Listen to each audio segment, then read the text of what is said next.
versus Capcom sur Mini Geo Pocket. Et il y avait eu sur un forum, CPC Roulez à l'époque, où il y avait Iceman qui parlait justement de la portabilité de ce genre de jeu sur Amstrad, et plus particulièrement sur GX4000. Et par pur hasard, je me suis lancé il y a un mois et demi à peu près là-dessus pour me couper un peu d'autres projets. Et en un mois et demi, c'est fait. Donc ce que Iceman avait souhaité à l'époque, et ça s'est réalisé plus ou moins. Un mois et demi. Et le jeu là, il est fini là ou... Oui, il est jouable, il est quasiment fini. Il manque quelques graphes, des screens, surtout le screen de présentation, les screens de fin, surtout le de Game Over qui n'est pas encore livré. Donc là, on a fait quelque chose de transféré, d'un peu rapide. Mais d'ici 15 jours, il est diffusé sur la communauté Amstrad. D'accord, donc ça c'est pour la GX4000. Oui. Donc téléchargeable gratuitement. Oui. Ok, donc il faut la carte...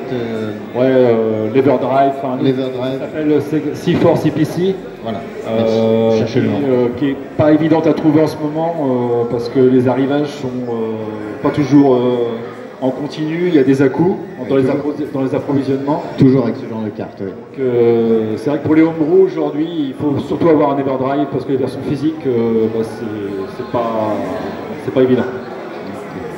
Donc ça c'est le premier jeu, donc on va voir un peu de gameplay peut-être, je sais pas David. Ouais, là on voit déjà les crédits. Je tiens quand même à remercier Metro Joe GGP pour les graphes. Je me suis occupé surtout des sprites et pas du code, le code c'est moi. Et Sutech, Epiteor pour la bande son, parce que c'est une bonne petite chiptune qui a permis d'agrémenter le jeu. Voilà. Ok, donc on peut avoir un peu de gameplay David? Oui, attends, bouge pas. Alors là, c'est le fameux screen de présentation qui est un peu transféré, qui n'est pas tout à fait fini. Bon, là, il y a une petite animation pour dire que voilà, c'est le nom du jeu. Et après, ça lance directement le jeu in-game. Voilà, c'est un jeu très rapide. Alors voilà le but du jeu. On est Arthur et on a différents goblins avec différentes patterns. Qui montent, qui descendent, et suivant l'évolution du score, les patterns vont devenir de plus en plus difficiles. Et c'est exactement la reproduction du Neo Geo Pocket au niveau du design et au niveau des contrôles. C'est la même chose. Là, il m'embête un peu, mais voilà, je le fais sauter à droite et à gauche. Et en fait, le but, voilà, je suis déjà mort, voilà. Donc je me transforme en squelette comme Arthur, il n'est pas en caleçon, mais c'est comme dans la vraie version, il meurt immédiatement, il n'y a pas d'histoire de caleçon cette fois-ci. Ah, t'aurais pu faire un caleçon, c'est plutôt, on recommence. Alors le but du jeu c'est faire du scoring, c'est un scoring game, et dès l'instant que vous saisissez un sac de dollars, ça vous crédite d'une seconde, et ça vous donne du score. Et le but du jeu c'est qu'il y a un compte à rebours en haut de 30 secondes, et arrivé à 0, si vous n'avez pas rechargé votre jauge de temps, vous perdez la partie. Alors j'ai rajouté aussi un volatile. Un corbeau. Un volatile qui n'est pas dans la version Neo Geo Pocket, mais c'est pour ajouter de la difficulté au jeu. Et pour exploiter au maximum. Donc là, il y a les couleurs plus. Il y a les sprites hard qui sont exploités. Ils sont tous exploités. Là, il y en a 15 à l'écran. Les couleurs plus et puis un overscan horizontal, on voit que l'écran est pris sur l'horizontalité. Voilà. Ok, donc ça c'était le premier jeu, il sera donc disponible gratuitement. C'est sur Commodore 64? Non, c'est pas sur Commodore. Non, je laisse le soin aux Commodoriens de le porter sur Commodore 64. Le jeu et le code seront disponibles? Le jeu sera disponible, le code en revanche, c'est pas trop, non. Non, mais s'il y a des gens qui veulent faire le portage, il leur faut le code, quoi. Ouais, non, mais ça après on voit ça en privé après. D'accord. Oh là là okay. là là. Donc, disponible où ça? Sur quel site? Alors oui, je le mettrai principalement sur Amstradien Facebook. C'est le groupe que j'anime, on est quand même 3500 aujourd'hui. Il sera en primeur sur ce groupe-là, et après il sera sur site web, vraiment sur GameJolt. Je ne sais pas si quelqu'un connaît ici.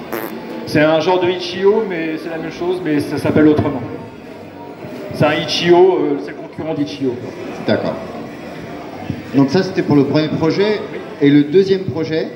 Alors le deuxième projet, c'est un projet sur CPC Old, parce que là c'est sur gamme plus, sur 6128, donc ça nécessite 128 kilooctets de mémoire. C'est un projet que tout le monde connaît aujourd'hui, c'est Mighty Street Fighter du groupe GGP. Ça fait 2 ans et demi qu'on est dessus. Il y a eu beaucoup de travail de fait. La version C64 avance mieux, hein. Oui, mais c'est un SNA, c'est pas une cartouche. Je sais pas si ça va marcher. Essaye. Si, c'est ça. Voilà, c'est bon, c'est ça. Alors je sais pas si on a le son, mais... Ah, il est là. Bon. Donc Mighty Street Fighter, c'est... Voilà. C'est Street Fighter, mais en version super déformée. Voilà, c'est ça. Donc là, vous avez la primeur d'avoir ici à l'AC, le menu de sélection des joueurs. Vous n'entendez pas, mais il y a une chiptune faite par Jacques GGP. Hein. On n'entend pas, mais elle est là. Alors vous avez comme un peu en version arcade avec le gameplay en bas, avec le petit bonhomme qui vous montre les coups suivant la position du joystick et les positions du bouton, quel coup ça va vous distribuer. Il y a une vingtaine de coups disponibles par perso, donc c'est pas négligeable, avec 2 boutons.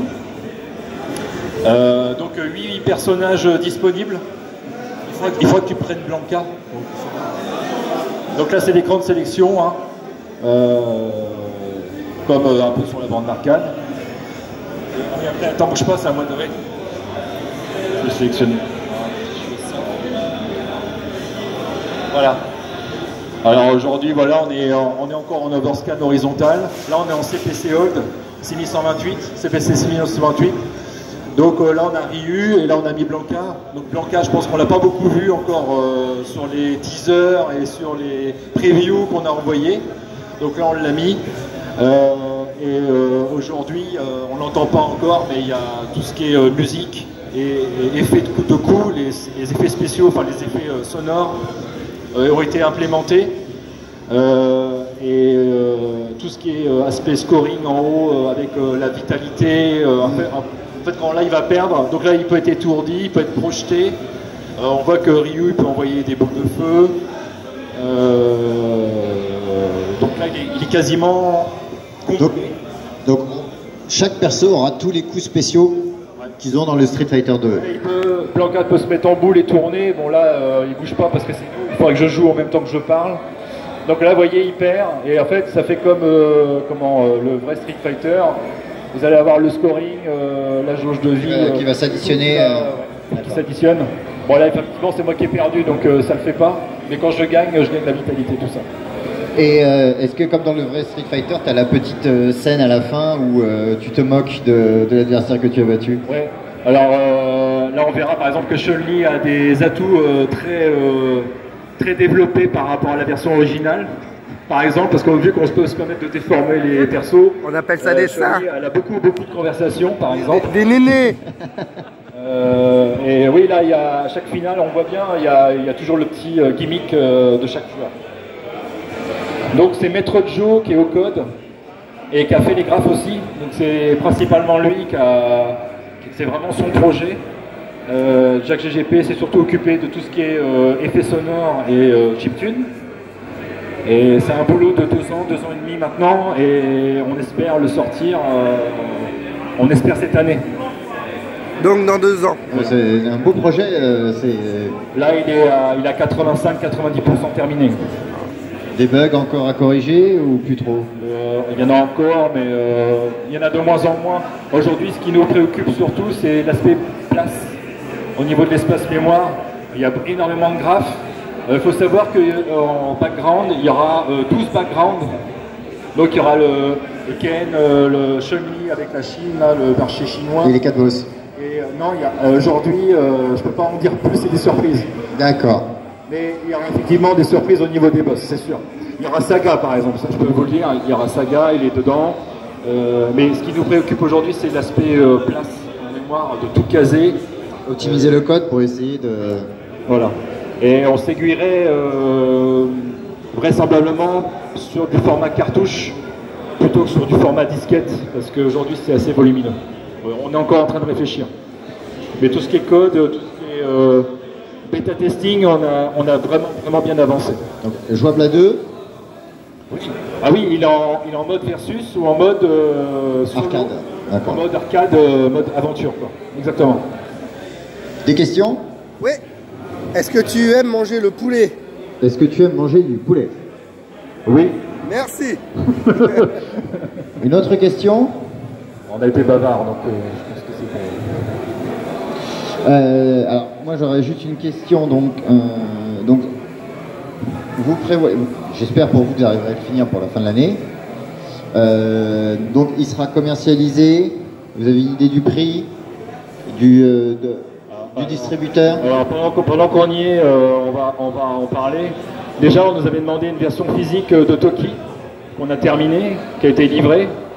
Et je sais qu'il y a plein de gens qui attendent après déjà cette version physique-là. C'est toujours en chantier. On compte en faire une, mais comme Pinball Dream qu'avait fait Batman Group, je pense que ce sera vraiment de la petite série. Si tu te souviens, Pinball Dream de Batman Group sur Amstrad, ils avaient vraiment distribué un nombre très limité de lots et je pense que nous, on va aussi s'aiguiller vers ces choses-là. Alors après, il y aura peut-être un effet collector, j'en sais rien, on verra bien. Mais aujourd'hui, on travaille déjà cette version physique-là. Et en premier, pour Mighty Street Fighter, ce sera de la dématérialisation en premier, avec ou de l'Everdrive, ou des support cartouches, des choses comme ça pour le supporter. Et après, la version physique, ce sera bien après, si on en fait une. Il y a beaucoup de contraintes quand même. Non, je comprends. Des questions? Après, en autre remarque que je pourrais faire, hein, c'est que Mighty Street Fighter, c'est une deuxième étape, mais il y aura d'autres choses qui viendront derrière, on a d'autres projets en cours. Voilà, je peux pas en dire plus. Et peut-être un portage de Mighty Street Fighter sur le plus, sur la gamme plus? La gamme plus, ce qui se passe avec Street Fighter, il y a aussi une équipe espagnole, parce qu'il y a eu une histoire aussi avec ça, et une équipe espagnole qui est depuis 2013 sur un Street Fighter, mais alors là, le arcade, la version arcade, et en fait on a envie de dire chacun son truc, ok. Reste dans son délire, et si eux ils veulent aller, parce qu'aujourd'hui on ne sait pas trop s'ils veulent faire que du hold, on sait déjà que c'est un genre de duo disquette cartouche, donc c'est assez déjà bien élaboré. Et ce qu'ils font sur plus, que sur hold, on n'en sait rien.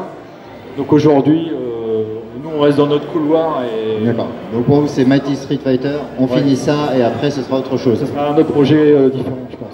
C'est pas je pense, ce sera un autre projet. C'est un autre projet même. D'accord. Donc c'est déjà plus ou moins voilà. Dans les premières phases de réflexion en tout cas. C'est déjà bien mûri. Déjà. Bien mûri, d'accord. Question, non? Non, bah écoute, merci. Bravo. Vous pouvez donc tester ces deux jeux sur le stand de Cyril qui est donc